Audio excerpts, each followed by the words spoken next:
بحياتك لتصل إليه باجتياز الطريق الوطني رقم 43 وكذا السكة الحديدية دون منافذ أو ممرات علوية. الصورة أوضح في هذا الروبورتاج.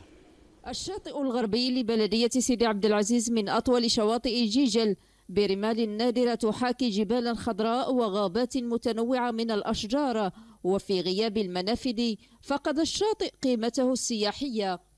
رانا نعانيو من السياحة وعندنا شاطئ رملي ذهبي ورانا راه منسي خلاص ومصطفين ما يجيوش على أساس أنه ما كانش معبر، كاين سكة حديدية وكاين طريق السيارات يفوتوا عليه. خطر حوادث المرور يهدد حياة سكان منطقة تمديوان المجاورين له وكذا قاصدي هذا الشاطئ بسبب عدم وجود ممر علوي يقيهم خطر الطريق الوطني رقم 43 الرابط بين ولايتي ميلا وقسنطينة وكذا خط السكة الحديدية.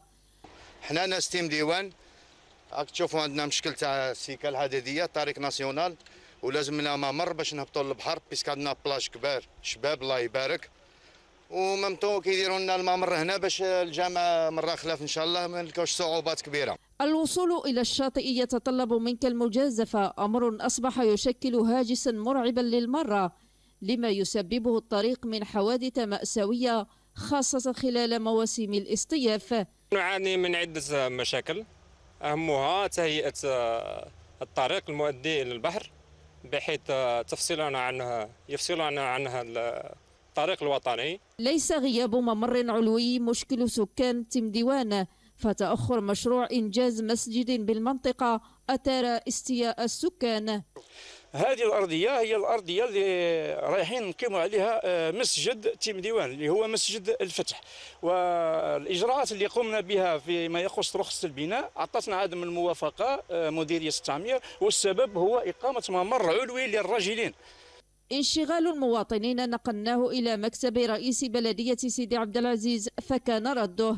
شريط الساحلي على طوله 16 كيلومتر، حوالي 8 كيلومتر راهي مستغلة و8 غير مستغلة لأسباب نذكرها، هي عدم وجود يعني مداخل لهذه الشواطئ، هي وجود عائق السكة الحديدية.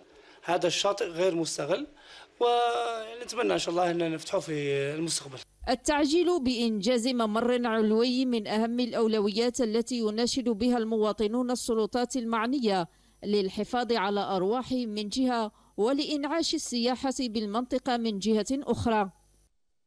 بعيدا عن قطاع السياحة، عرفت أسعار اللحوم البيضاء ارتفاعا ملموسا